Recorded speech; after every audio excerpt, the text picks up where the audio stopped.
Good evening, Admiral Muralidharan sir, Group Captain Patsarthi sir, Dr. Ashok Dua sir, and my dear interns. We are, as you are all aware, that having a presentation by one of our interns who has completed her research work on a very interesting topic, and the, the the the journey that she has undertaken to work on that topic is something which I will talk about later. But now, without wasting the initial and precious moments, I would request Shubham Nagarwal to commence the proceedings. Shubham, Thank you, the sir. floor is yours. Thank you, sir. Namaste. I'm Shubham Nagarwal, a intern with DRAS Praghna Research Writing Program. A warm welcome to all gathered for webinar presentation by the young scholars of DRAS Praghna. It is with the great pleasure and anticipation that we extend a warm welcome to each and every one of you. Your presence add immeasurable value to the discourse. We value time and appreciate that you have taken some time out for this session. Here at DRAS Pragna, the students' autonomously selected research topic, reminiscent of a raw diamond, is meticulously refined through the collective endeavors of our mentors. This platform provides equal opportunity for all to engage ourselves in learning and refining our research and writing skills. Here, our our mentors help to students to learn respect research writing through the process itself. Today, Vaishnavi will present her research titled Central Government Schemes in Indian Higher Education, a comprehensive analysis of impact, quality, and assessment methodologies. The end result promises to be akin to a radiant diamond of research, exuding brilliance and reaching international standards of excellence. Our esteemed mentors, including Dr. R. Srinivasan, Group Captain Parthasarthi, Doctor Ashok Dua, and Commodore S.L. Deshmukh have played pivotal roles in guiding and nurturing this journey towards perfection. We look forward to an enlightening session filled with insights and knowledge. This session comprises 7 parts. Firstly, a welcome note delivered by me. Secondly, an opening address by Group Captain P. Parthasarthi. Thirdly, a paper representation by Vaishnavi, followed by Q&A session to be conducted by Shreya Ayora. Fifthly, a brief note about DRAS Pragna program by Commander J.K. Nair. Sixthly, the perspective from mentors, Professor Dr. Commander Ashok Kumar Dua and Group Captain Dr. R. Srinivasan, VSN. Lastly, Shreya Ayora will conclude the session with a thank you note. I would now like to invite Group Captain P. Parthasarthi sir to proceed with this program. Thank you. Good evening to all mentors and dear students. What we at Das Pragnya as mentors want is to all the students to really get into the process of researching a subject which they have selected on their own, go threadbare into all the aspects that they are wanting to find out. That is what the research questions are, and then go out and find the answers to that. In this whole process, like Shubham just mentioned, it is like chiseling out a diamond from its raw form, and we as mentors help the student in the process of getting the real diamond out. Today's topic by Ms. Vaishnavi is regarding the different programs that government has formed out in terms of various kind of programs that they have initiated to improve the education process for betterment of our nation. You see, we all agree that education is the keystone, the stepping stone towards progress of the whole nation. Somebody said long time back, you want to make sure a nation does not progress, put spokes in its education system. However, our government has recognized that, that important thing is to have these programs and make them work towards, getting better quality, better impact in terms of better students and better professionals in future. Well, without taking much time, I would want Vaishnavi to come forward and present her paper, which will, of course, bring out all the salient points of her research work and also give her an opportunity to face confidently whatever she has to present. And this is a stepping stone for her future research project. In fact, for a PhD, when she does a different kind of a project, she will have a better sort of confidence to defend her thesis. So I think this is a very great stepping stone for her to look forward to. With that, I'll finish my address and ask Vaishnavi to take her presentation forward. Yeah, thank you. Hi, thank you, so thanks a lot for that. I will quickly start. I'll just give me a second before I present my presentation. I hope my presentation is visible. All right. So good evening, everybody. I am Vaishnavi, and I'm currently working as a school teacher in Coimbatore. And so I feel the topic of education is closely very related to me. And I'm delighted to present my findings of my research on the central government schemes in Indian higher education. Though I am working in school, I'm also able to experience the problems, the schemes that are not being implemented in higher education, as I've been a part of it as well. So without further ado, I'm just going to quickly jump into my presentation. This is my topic: central government schemes in Indian higher education. I will be speaking about three major schemes that are contributing to the betterment of higher education, and I'll present my findings now. Now, the objective of this research is to investigate the influence of central government schemes such as the Rashtriya Uchchatar Shiksha Abhiyan, the PMKVY, and also all of these are based on the gross enrollment ratio. Now, I'll just give you a full form of the RUSA and the PMKVY. The RUSA is the Rashtriya Uchchatar Shiksha Abhiyan, and then the PMKVY is Pradhan, Mantri, Kaushal, Vikas, Yojana. Now, both of these are majorly speaking about majorly contributing to the betterment of higher education in the country, and also deciding whether there will be a good amount of gross enrollment ratio. Now, in the Indian higher education, and also I will provide my recommendation for enhancing their effectiveness. Before I get into this, now I'll try to begin by contextualizing the significance of higher education in India. Now, obviously, over the Vaishnavi, to move your slides. sorry, sir, I am developing on this presentation, this slide now. So you're unable to see the objective of the research slide? No. All right. I'm just going to try. Yeah, now it's visible. All right, sir. Perfect. All right. All right. Let me continue. Now, beginning by contextualizing the significance of higher education in India. Now, over the past 7 decades, India has witnessed a remarkable progress in higher education, and we are ourselves able to see that significantly.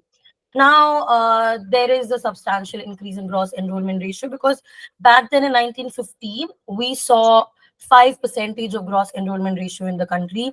And at this moment, around 2020 to 2023, we're able to see a 27.3%.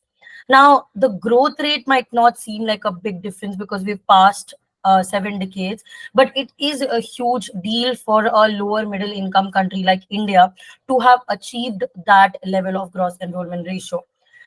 So the entire research is dwelling on that factor of how the increase is happening and whether this rate is enough for us. Now, the research also aims to analyze the gross enrollment ratio trends and assess the quality and the effectiveness of these government schemes. And we will also try to, strategize and optimize their impact all over as well. And understanding the impact of these schemes are very important for us, because it is ensuring that there is active participation of policy making in the higher education system, on the whole education as it is.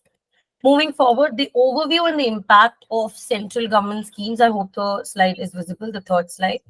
Now, to go a little deeper, I would like to dive on a global perspective as well. Now, globally, when we're trying to see, there is a lot of disparities that we're able to see. The basic disparities that we would be able to understand is the socio-economic disparity, the gender disparity.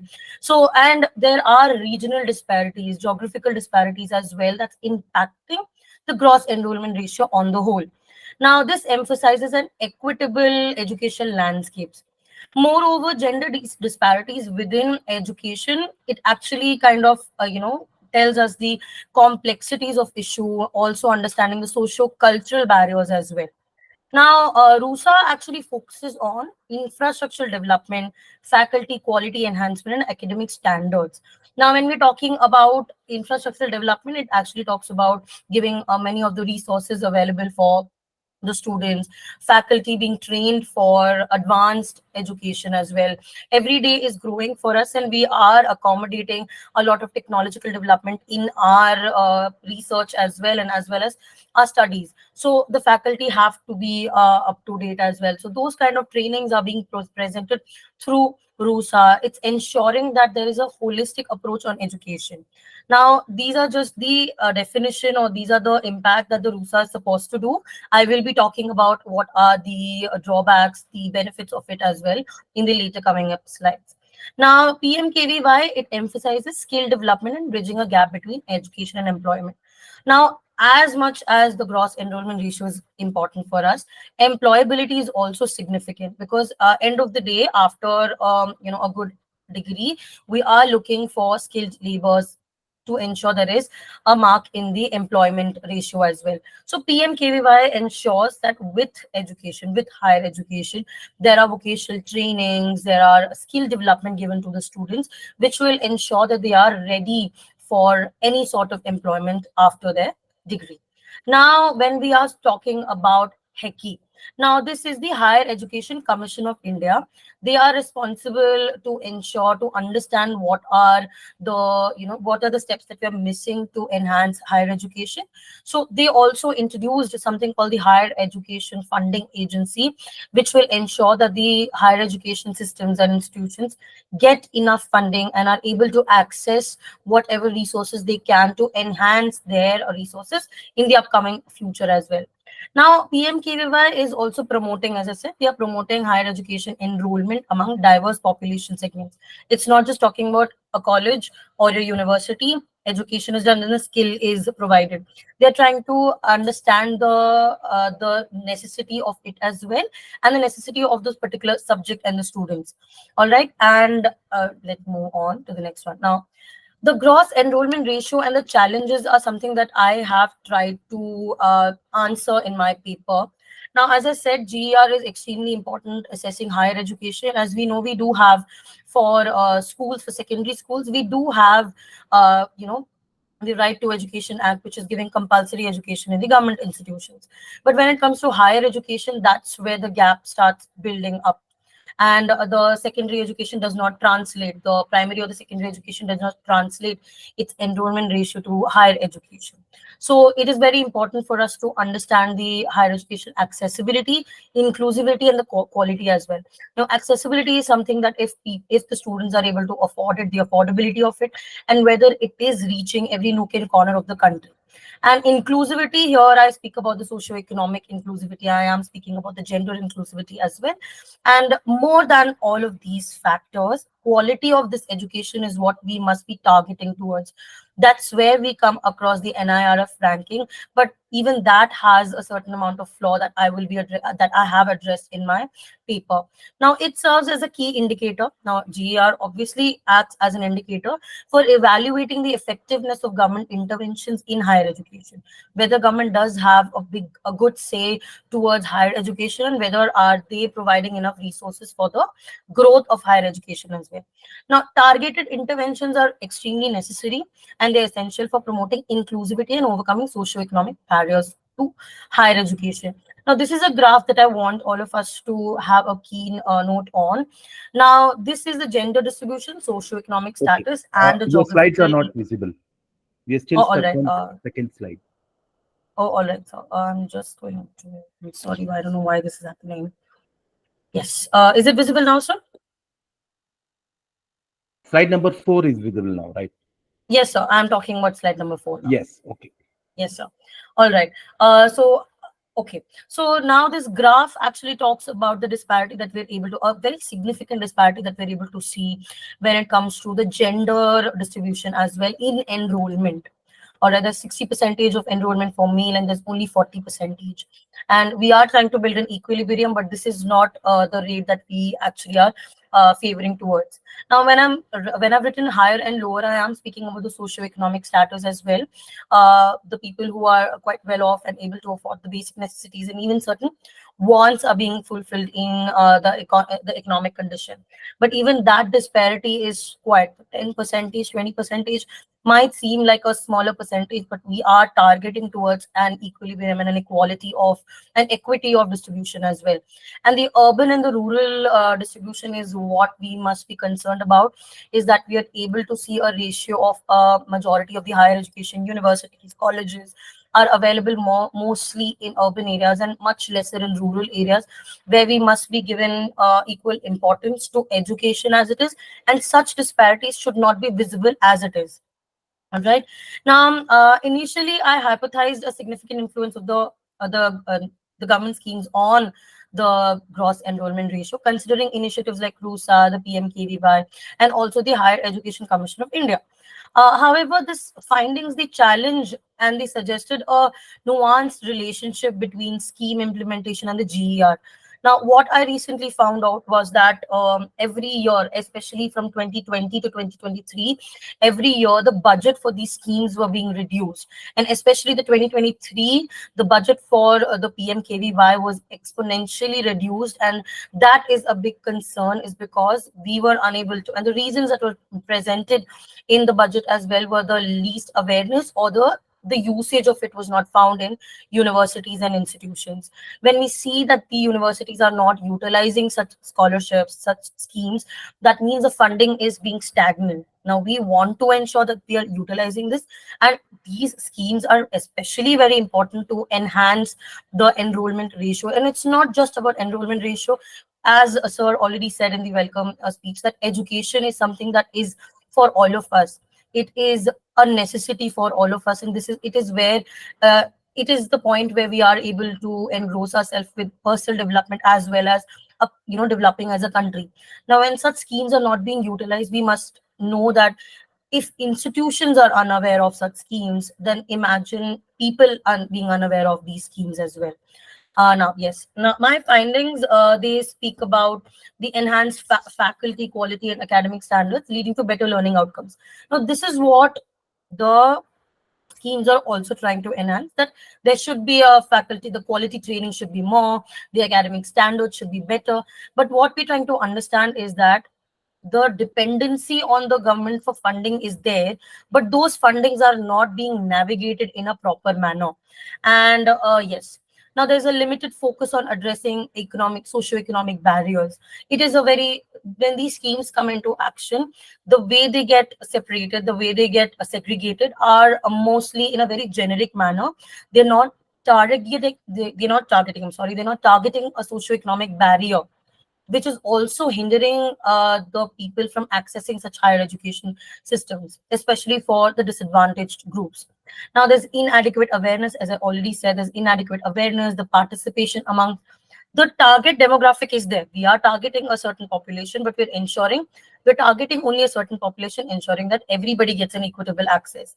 But when the targeted population is not getting benefited out of this, the point of such schemes become null eventually. And that is what we're able to observe through the budgets that's been come for the past 3 years at least, that they're reducing. It should not be reduced. It should not be stagnant as well. It should have increased, or the usage of it should have been there. But because it is not being utilized, we're able to see such concerns, and eventually it does not get translated into employability, leading to further more economic problems for the country as well as the people. Now, the overemphasis on infrastructural development. All these schemes are talking about funding, all these schemes are talking about higher education, but the problem that we're able to see, that I've mentioned in my paper, is that they are targeting and they're emphasizing more on infrastructural development, a material point of view, rather than a place where a student should have a career growth or a skill development should be there. The importance is not equal here. The importance is given to infrastructure more than the actual critical aspect of faculty development, research, the student development, and the overall the growth that we're able to see. And lastly, the recommendations is to collaborate with educational institutions, community organizations, and media outlets to disseminate information about the benefits and the opportunities provided by these schemes. Now, obviously, as I've mentioned it already, it's saddening to see when the budgets for such important, significant schemes are being reduced drastically. And when we're speaking about that, we should ensure that these awareness are going to a lot of other institutions as well. Some institutions would be aware of it, might not have given much importance, but there are some institutions that we would be seeing that would not be aware of such funding agencies, which could benefit them for probably even infrastructural growth, giving them skill development, and ensuring that the employability of their particular institution is also going higher and higher. And also robust quality assurance mechanism to monitor and evaluate the effectiveness of these trainings that are provided by RUSA and PMKVY. PMKVY is more leaning towards more skill development. RUSA is an amalgamation of all the important things that should be introduced in an higher education. But when we are seeing that the quality assurance is very much necessary, it's not the face value that we're looking at. We're looking at an in-depth result of all this, and that is what we should be working towards. And there should be a quality assurance, there should be someone targeting about the factor, as in asking the reason behind why such fundings are being reduced, and if so, what is the reasonable reason behind it. And also establishing benchmark and standards for infrastructure. And this is something that we should be aware of. We are more used to understanding the quality of the government institution rather than the private institution.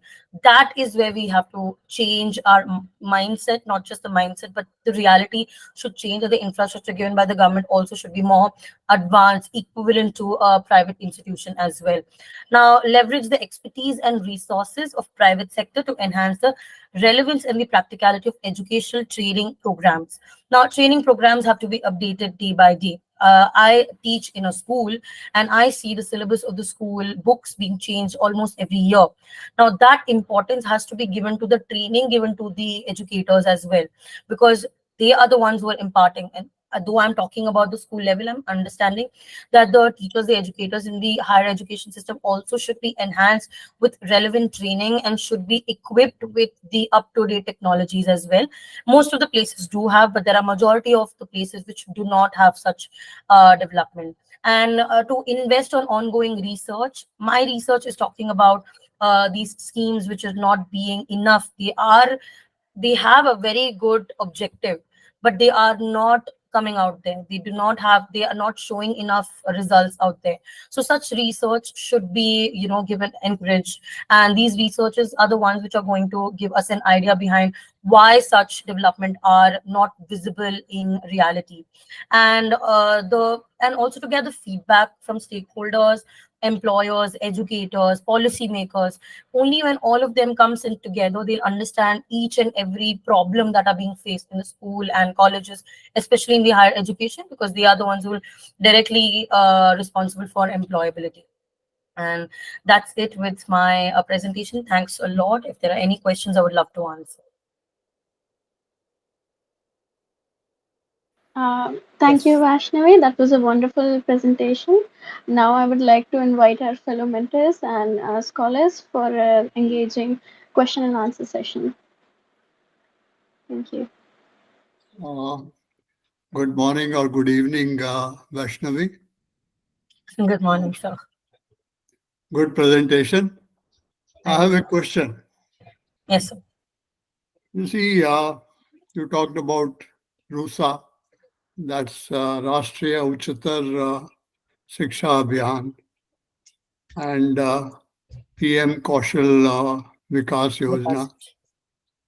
These are very good schemes, but what matters at the end of the day is how are they helping translate the uh, we have the demographic dividend, we have the youngest people going who need employment. So how does it translate into employability? You talked about it, but is it really impacting on the ground? That's the question I have for you. Yes, sir. So, towards the end of my research, I am coming up with a null hypothesis saying these schemes are not speaking, they're not translating. Hence, the reason why the fundings are being reduced every year. So, they are not getting translated. There has to be either these schemes, because these schemes are not giving a significant change at all in the institutional development. So, either they have to have an impact by giving awareness, or they have to be shut down, and there has to come better schemes which are working towards the real development of the higher education with inclusivity of all the things that all these three schemes are talking about. So one scheme which has all the factors of the three, the RUSA, the PMKVY, and the HECI Act, all of this put together in one scheme, and that would probably bring in the further development. I have one more question before I. Yes, sir. Uh, you see, most of the aspirants here in this group would love to do their PhD because the idea being that do the research writing, develop the research writing skills, and then go for the PhD like you yourself are aspiring for. Yes, sir. So I would like to know from you what are the schemes for the PhD aspirants which are being, given out by the government, central government. All right, sir. All right, so as I'm saying, recently in the news, we are coming across the JRF and the UGC NET examination being standard for all the institutions, rather than institutions having an individual testing procedure. And I believe that's one of the biggest pro for a aspirant like me, because let's say I recently cleared my GATE examinations, and IITs accept those results. So for me, I had to take another exam, because for me, NET could be a difficult thing. But now that if I clear UGC NET, I'm happily ready for an interview rather than writing another examination in the institution. And such development is something that I believe that's one thing. But I'm also kind of worried about the fundings that are given to the PhD scholars in our country. That's one of the major reasons why I was looking abroad to go for my PhD, where I would probably gain experience, as well as not be shedding a lot of money from my own hand. And because I belong to a middle income family, I believe that financial scholarships are something which are very minimal in our country, and especially for humanities and arts subjects. And because I've been concentrating upon that, I am a little worried about that. So these are the pros and the cons that I have seen in my procedure of applying for PhD in the country. If I can, Vaishnavi, my research tells me that the scholarships are, I think, fairly okay. As per my research, it's around 12,000 plus rupees per month. And towards the, like if you go for higher education in technology or engineering, first 3 years it's 12,000 plus, but the last year it is much more than that.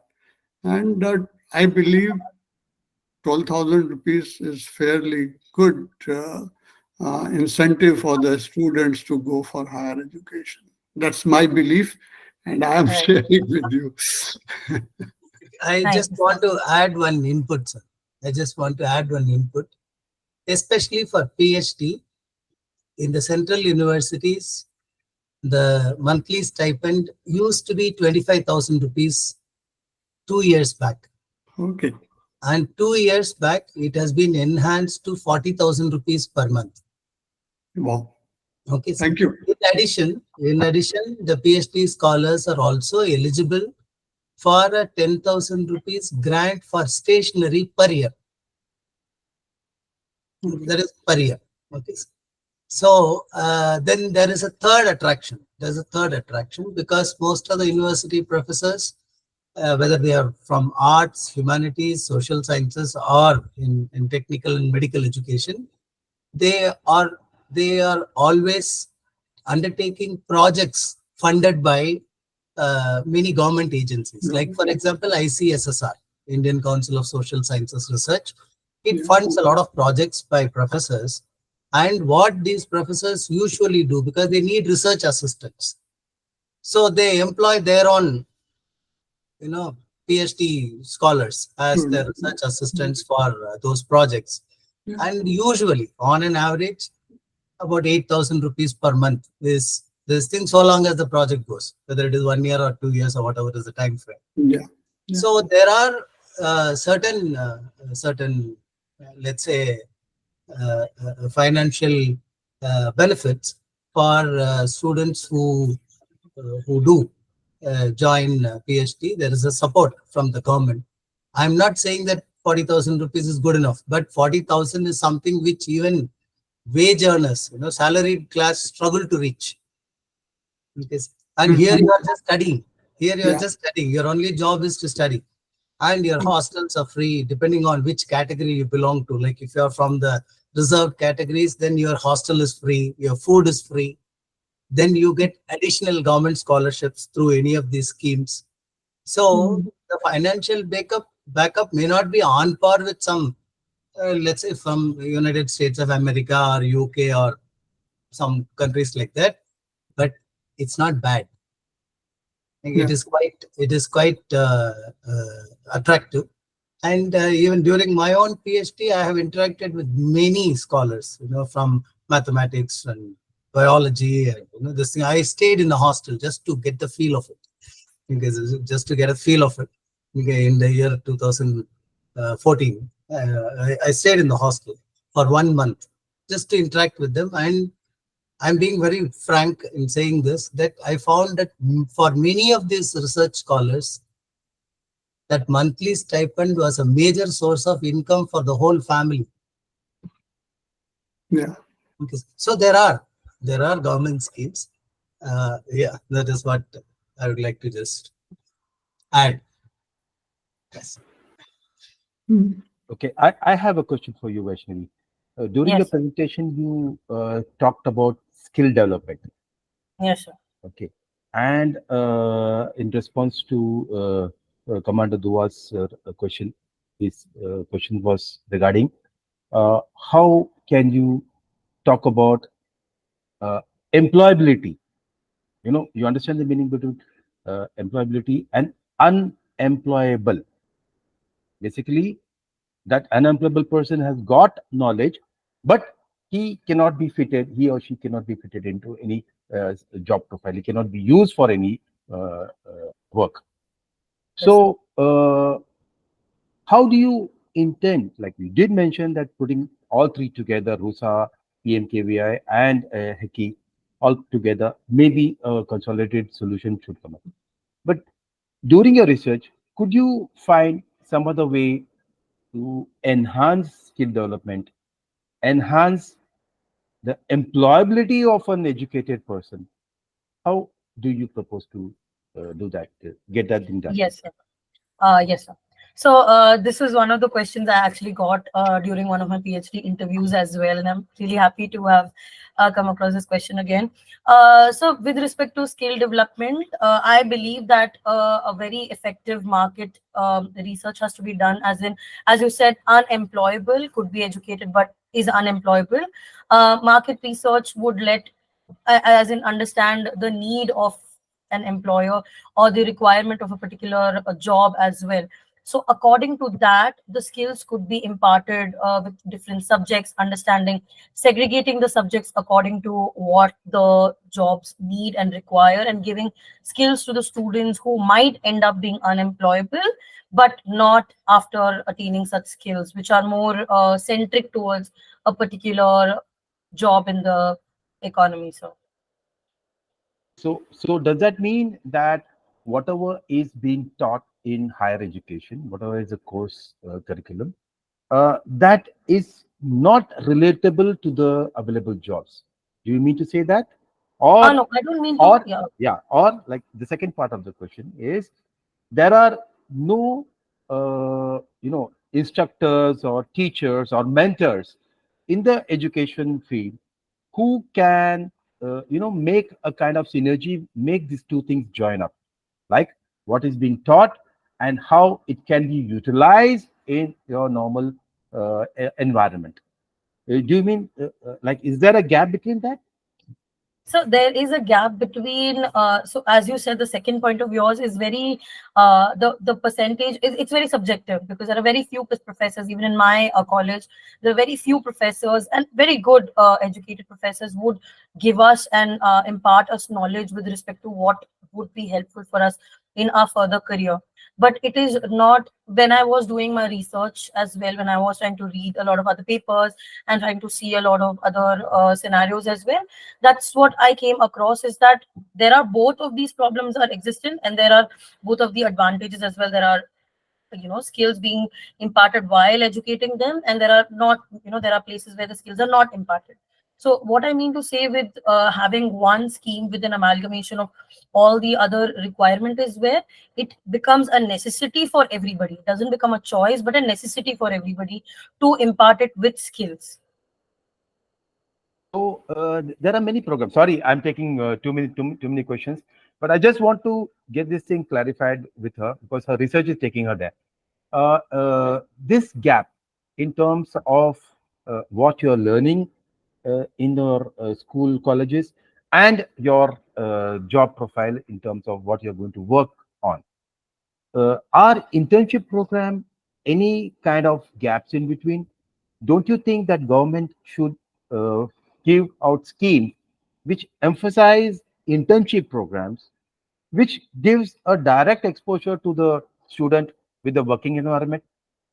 Yes, sir. That's what I meant by skill development as well. As you said, Yeah. Internships are the major source of skill development as well for younger students as well, because most of us, most of the other scholars as well, they are just in their undergraduate years, and they are partaking in such research, and they're able to understand an ongoing process of how a research would take place.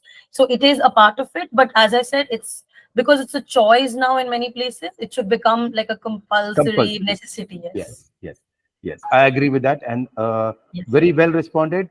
On the whole, I will, before the end of the thing, I will say a very good presentation. Good, well Thank researched. you. Yeah. Thank you, sir. Yeah. On that point, which Partha sir asked and Vaishnavi answered, I have one additional point to add. The new education policy which has come now has placed a lot of emphasis, and I would say not just an emphasis, they have almost made it mandatory for undergraduate and postgraduate students to do their summer internships in appropriate organizations.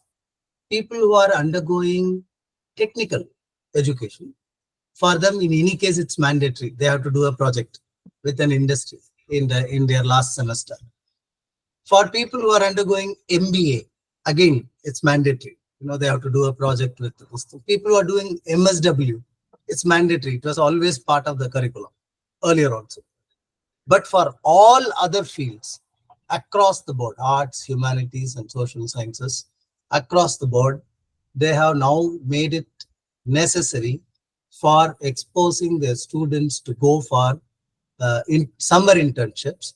And the new education policy gives them credit points.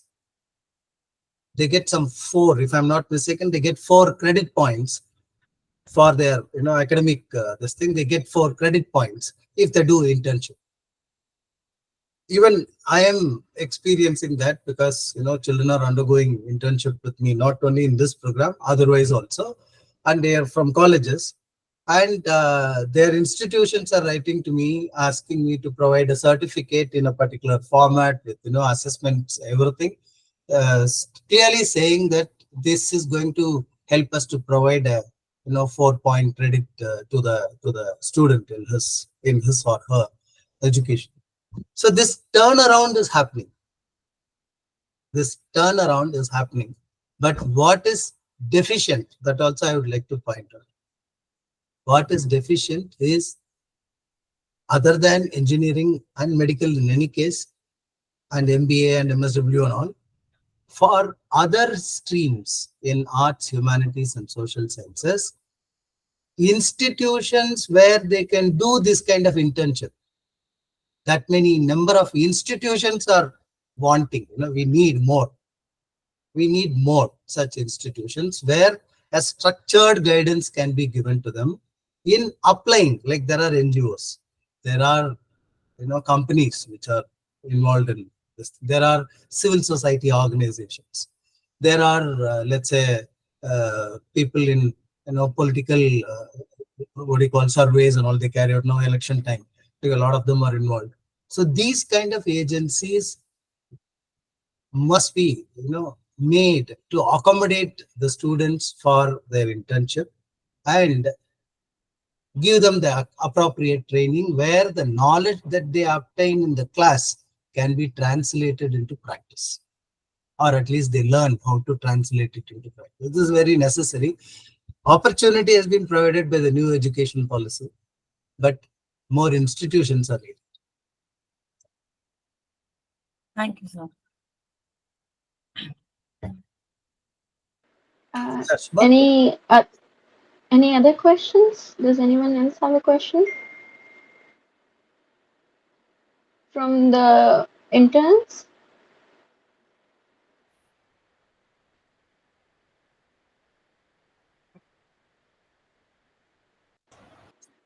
Shreya, you can go ahead. Can I ask a question, sir? I had a question. Yeah, So, India is wonderful in the field of sciences, especially maths and other scientific field. But when it comes to liberal arts, it's actually lacking quite behind. There are not many institutions, especially for the newer field that's are coming up, like defense analytics, international relations. Do you think central government would do anything to solve this issue? Like, because many of the liberal arts students, especially who are from India, they have to go to Europe, and many who don't have the chance to go to Europe, they change their fields. That's what I'm in a liberal arts field, and I'm seeing this quite often with kids who cannot do it. They're changing their fields. Do you think central government would tackle this issue? They should actually. And again, I would like to just give a couple of insights. What it is related to the last point that I made. For example, Ministry of External Affairs offers internship for students. If you go back to the ministry's notifications, you will find periodically they call for student interns to intern with the Ministry of External Affairs, where they will be attached to a particular division for 2 months or 3 months or whatever is the time frame given there, and they are exposed to how the foreign ministry works or how it approaches diplomatic and other issues. Cultural Ministry also has similar programs. Higher Education Ministry has got certain programs like that. For your information, every member of the parliament, MP, now the elections are going to come, like a 545 of them. There is a mandate that they should engage research associates with them. Because an MP's job is what? To find the needs of his constituency and take it back to the parliament and represent it to the government. That's why he's known as a representative. He's a public representative. So to do that, every MP is authorized to engage research associates. But how many people are actually engaged by them? And what do they do? I do not want to say anything. That's up to you. You find out. Okay, we are all research. We are a research group, so we must do some research, right? But if such kind of programs, which are already there by the ministries and by the MPs and by certain other organizations, government organizations, if this number of programs are increased and students are enrolled as research associates, where a little bit of orientation on research methods is also given to them, and they are engaged in projects for surveying the population or whatever is the task which is given to that particular ministry or this thing. Then there are double benefits. The student learns to apply his knowledge. Number two, he gets to meet people who are doing nation building. So it gives him an opportunity to open his mind. Third, maybe his or her good work may result in a substantial policy being evolved by the respective ministry. We don't know. But the possibility is very bright. Possibility is there. So to answer Shreya, there are schemes. But what Vaishnavi said very rightly is that PMKVY is there, this is there, RUSA is there. People are not aware. Institutions are not aware that there are such schemes available. So what we need to work is, while we are creating more such opportunities as government, we have to create more such opportunities. We have to make sure that institutions under the government, like universities, civil service organizations, and blah, blah, blah, they mandatorily take research associates and expose the students, give them internship opportunities. Create more, expose more, and spread awareness that this is available. Even I was not aware that, like ministries are taking interns till the time, just about few months back, I came across the advertisement from Ministry of External Affairs asking for interns. In fact, I circulated in some groups and all. If you are interested, please. So these three things are necessary. More schemes, implementation. Somebody has to implement it. Merely having a policy document is not good enough. It has to be implemented. And people have to be made aware so that more and more people avail that opportunity. You're right. That's why people are going abroad. To study also, they go abroad. For doing undergraduation, they are going abroad. Forget about post-graduation and PhD. Because we are not making them aware. Yeah. I hope that answers your question. Thank you, sir. Now I would like to move to the thank you note. Sadly, now we have reached Just the one end of second. this one. Shreya, hold Yes, on. sir. Yes, sir. Hold on. Thank you note comes after. Shubham? Yes, sir. Yeah. Yes, sir. Yeah, go ahead.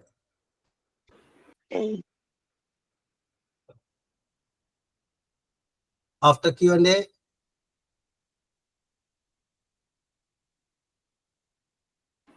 Perspectives. Yes, sir. Shreya will take the she was going to thank us actually and wind us up. No, just joking. Yeah. Yeah, go ahead. Yeah. Whom sir is doing? Shubham or Shreya? Shreya, sir. Go ahead, Shreya. Sir, I'm a little lost here. Um, what do I have to continue with? Kindly. Okay. The next would be the actually Commander J.K. Nair is supposed to speak about this DAS Oh, program, yes, DAS yes. program. Okay, and then mentors are required to share their perspective, and then comes your thank you. Sorry, sir. Yeah. Now I would like to invite Commander J.K. Nair for giving us his kindful words. Commander J.K. Nair is not able to join because of some technical difficulties, so I will do the honors. Okay. Thank you, sir. Yeah. This program itself, when it was conceived by me and Commander J.K. Nair, had only one objective. The DRAS program, DRAS Praghna Research Writing Program. Our objective was rather simple and straightforward. We said we must impart research methodology to our interns through an interactive and informative method. They should not think that they are learning a subject. They should actually get hands-on experience. That's why in this program we said, you are welcome to join. You choose your topic, and under our guidance, you work on your topic in a systematic manner. How to frame your research questions, how to hypothesize, what type of reference material you should look around for, how to write your literature review, how to carry out your analysis, how to collect data and carry out analysis, how to write your findings, how do you summarize your paper, what kind of citation styles and bibliographic styles that you must use. All these step by step we take you through so that you don't understand research methodology as a subject, but you use it to do your research project. Okay. And for the past nearly 2.5 years now, 2.5 years, we are happy to say that we have had a constant influx of interns. At any given time, we have an average of 5 to 8, sometimes a little more also. And our interns have very successfully completed and published 25 research papers till now.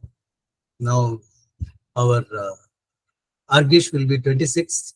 Last week he presented, couple of weeks, February he presented. Now our Vaishnavi will be the 27th paper. And I'm happy to say that each of these papers has been seen, read, and even evaluated by established academicians, very senior professors, and they have conveyed their unconditional appreciation for the kind of qualitative work that our interns do. Partha sir, Deshmukh sir, Dua sir, and me, we take immense pride in that particular aspect because we are satisfied with the work that we do.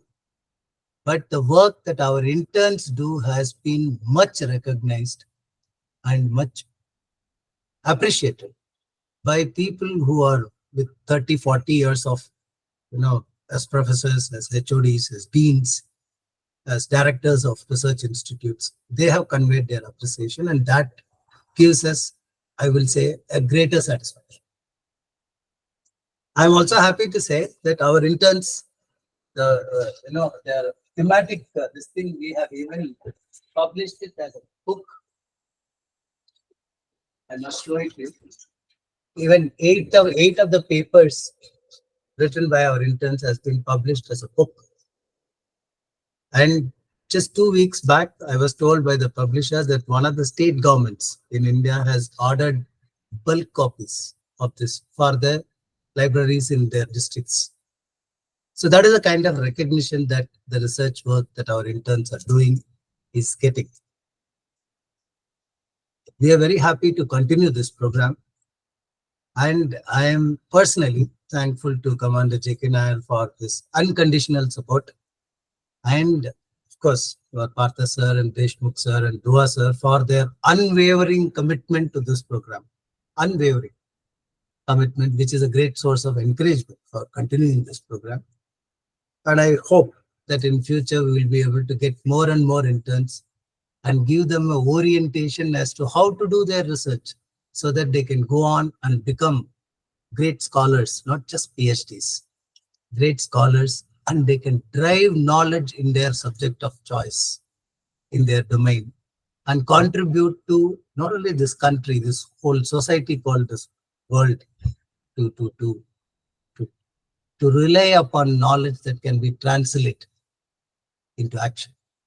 That's our prayer, and that's our effort. And I'm thankful to, again, Commander J.K. Nair and Dras for partnering with me in this endeavor. And I always wish the very best to our interns with the deepest regards to the co-mentors. Thank you. Thank you, sir, for such a wonderful address. Sadly, now we have reached the end of this wonderful presentation, and I would like to take a moment to express my heartfelt gratitude for the No, no, one wonderful. second, one second. Missing something, Shreya. Yes, sir. Sure. What are you missing? Mentors, call the mentors for their perspective. Come on. Yes, sir. Yes, sir. Now I would like to call all the mentors for giving their perspective. Thank you, Shrey. Yes, sir. Thank you, Shrey, for giving me this opportunity. At the outset, I would like to say that Vaishnavi presented very, very confidently. Congratulations, Vaishnavi. I'm always happy to see that our interns are getting better and better. So I'm so happy. Now, the subject that Vaishnavi chose about the central government schemes for higher education in the country. Yesterday, I also did some research on the online, since I had not gone through your paper. So maybe if I comment slightly differently, you will pardon me. I resonate with Dr. Srinivasan in terms of creating awareness. You may have many schemes, but if people do not know about those schemes, if they are not aware of those schemes, then what's the use of having those schemes? There are websites available, websites which have been, which are, by the government, for the students, or for the people who would like to undergo higher education, be it graduation, post-graduation, PhD, in any fields. And they are incentivizing the higher education in terms of scholarships, in terms of fellowships. And if you see on the paper, they are great. We need schemes like this, like RUSA, like PMKVY. These schemes are needed because at the end of the day, these schemes need to translate into greater employability. Because we need those employments. And those employments can only come, one is awareness. Second, to my mind, the academia and industry connects need to be stronger. By stronger, I mean that the student should be able to go and learn, on the job, even for a couple of months, but that builds up their confidence, and the confidence they need to do anything in the world. That is the kind of confidence needed. And this internship is also one of the programs to fill that gap. And I am happy to see more and more students are joining. I have been slightly out of touch. I have not been meeting you regularly on the Saturdays, 4 o'clock, since I'm currently physically far off from you all. So, having said that, one is the awareness part. So, it calls for greater collaboration also amongst the institutions that are involved in higher learning. Institution means you could disseminate the information through websites, but maybe there could be programs on media, there could be a greater involvement by one and all.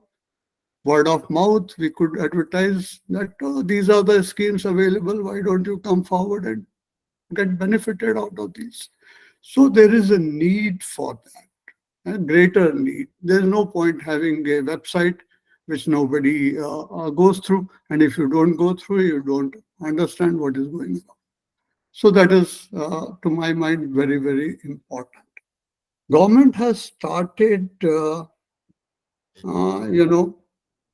a program for the National Research Professorship, where knowledgeable people from industry could join the academia and give out their expertise to the students. So that's I think, a good development which has taken place. In fact, when after leaving Navy, I joined an engineering college as a professor. Those days, the AICT had, said that the people from having experience in industry could come and teach their students. And thereafter, I did my PhD from Aligarh Muslim University, but there also, frankly speaking, even I was not aware. Our students from AMU used to go to a foreign country to present their works. That is the kind of exposure government wants, and government pays for it. Central government, AMU is a central government institution, university, and government used to pay for the doctoral students to go abroad and present their works. So government is doing, to my mind, their very best. It is for all of us, the students, the teacher community, to get benefit out of that. And we should create awareness. If you are applying for a PhD, maybe you could tell other friends of yours also that, look, this is a program, we all could benefit from it. So that's the way I would put it. And Vaishnavi, a last point for you. You having done this research, now bring out, or you already might have brought out, that how can we improve the system? That is the point. How can we, what policy recommendations you could give out to the education system, that these are the things we should be doing to improve. We have been talking all along, academia, industry, connect, we should strengthen this, we should do that. But I don't know how much is translating on the ground. And maybe your paper could be an eye-opener for the education system. So I would like to recommend it to you.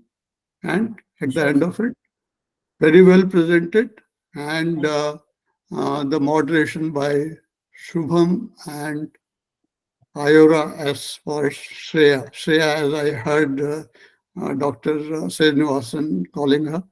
So all the best to you. I'm very happy to be here. It's a pleasure. It comes straight from the heart that, that the program is growing from strength to strength. And my best wishes that it should continue to grow from strength to greater strength. Thank you so much for having me on this program. Grateful to you. Thank you. Thank you. Thank you, sir.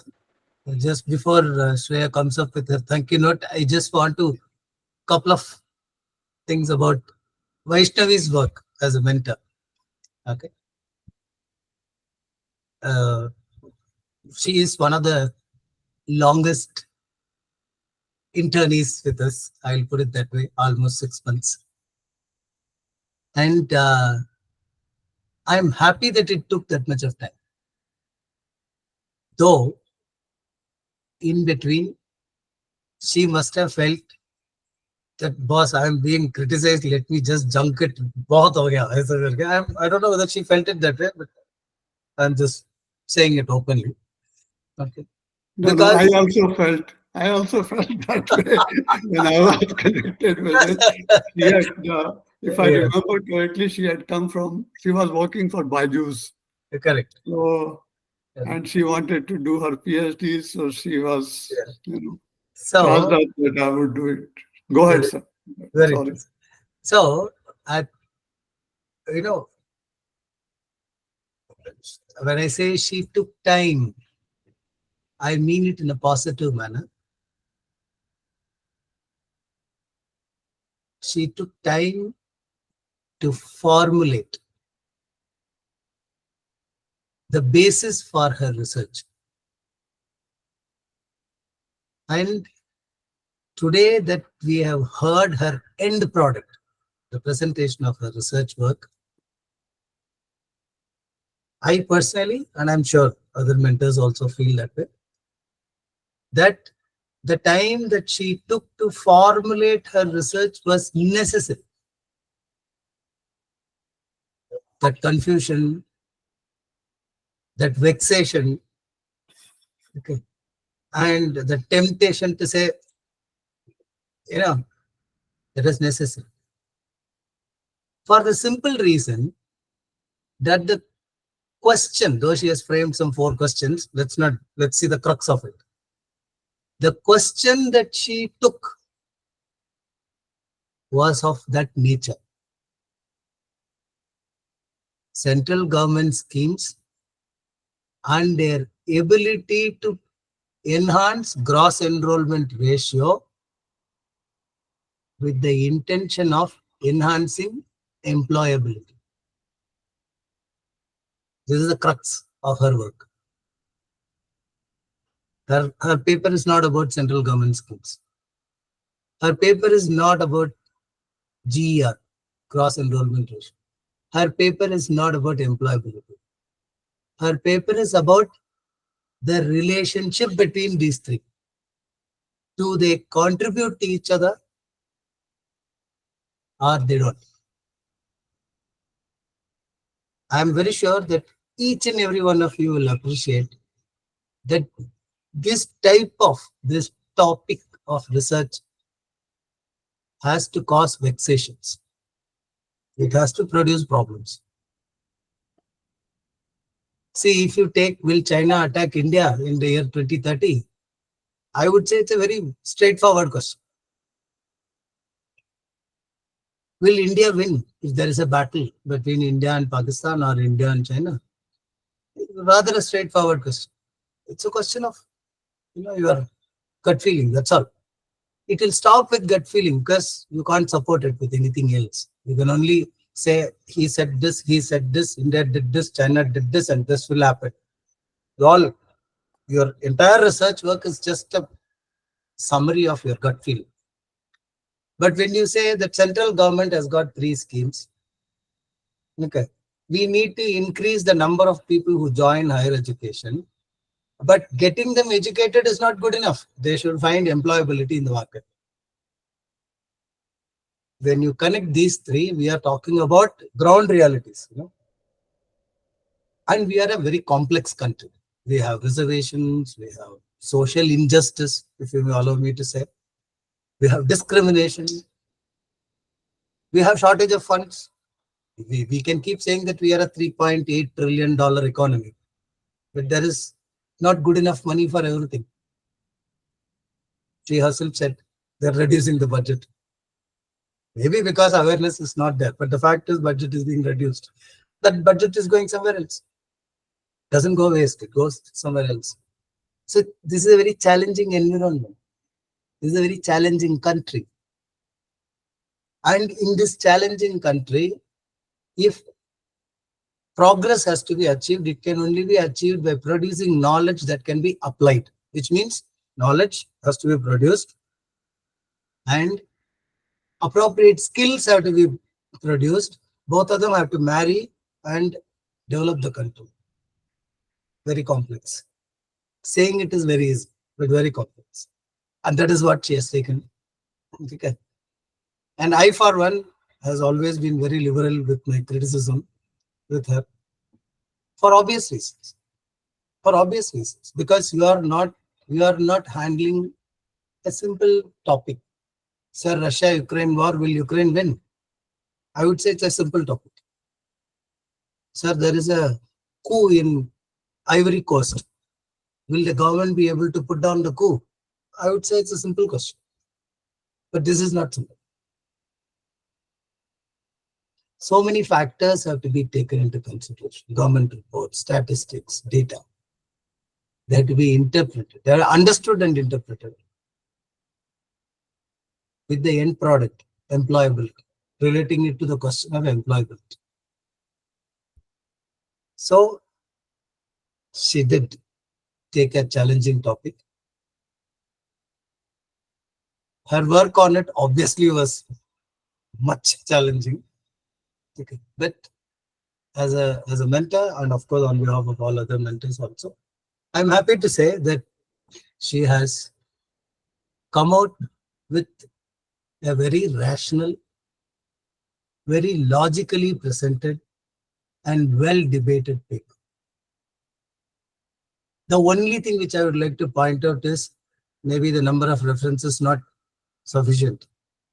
See, I'm a critic. I'm supposed to criticize. That's my job. That's why I'm here. But notwithstanding it, not necessary. Not necessary. But the quality of her work has actually resulted in a very, very well-reasoned and well-debated paper, which brings out both the pros and cons of this issue. She has put in her recommendations, definitely worth considering for a research paper of that nature. So in the end, I would like to say, yeah, as a mentor, I feel very satisfied. If you want me to give negative points, first negative point, which I already mentioned, you took time. But then you're supposed to take time. The topic is such, right? Okay. But the end product is a very satisfying work. And I, on behalf of all mentors, I deeply appreciate, okay, that without any this thing you worked on the thing. And that is something which I would like to tell all other interns also. Set your heart to your work. Be objective. We are here to demystify. That's our job. We'll demystify. We'll defog your windshield. But you must drive. You must drive consistently. Do a good, thorough job. And the end product should give you the happiness of having reached something, which Vaishnavi has done today. To that extent, congratulations. Good show. Okay. And that's all I would like to say. Yeah. Yeah. Shreya, now you can do the honors of thanking. Thank you, sir. Um, so sadly, now we have reached the end of this wonderful presentation, and I wanted to take a moment to express my heartfelt gratitude for the wonderful program organized today. It has been an enriching experience from start to finish, and we are truly thankful for the opportunity to participate. Through this presentation on central government schemes in higher Indian education system, we truly understood the effort the government has made to provide a better education, higher education, as well as the challenges faced in the way to do so. Moreover, I wanted to extend my appreciation and gratitude to Commander J.K. Nair for establishing and nurturing this institution. Your contribution have been instrumental in shaping our journey and empowering us to strive for excellence in our endeavors. Heartfelt gratitude to our mentor, Group Captain P. Pathashastri, Dr. Ashok Dua, and Dr. R. Srinivasan. Without them, this program would not be a success. Thank you, mentors, for your amazing guidance. We would also like to congratulate Vaishnavi for the insightful and knowledgeable presentation, and my co-host Shubham for being a delight to work with. Last but not the least, the amazing members and interns of DRAS for your time and your perpetual questions. As this program come to a close end, we leave with renewed sense of purpose and inspiration, both personally and professionally. Thank you once again for this opportunity, and kindest regards to Vaishnavi for a bright future ahead. Thank you. Thank you.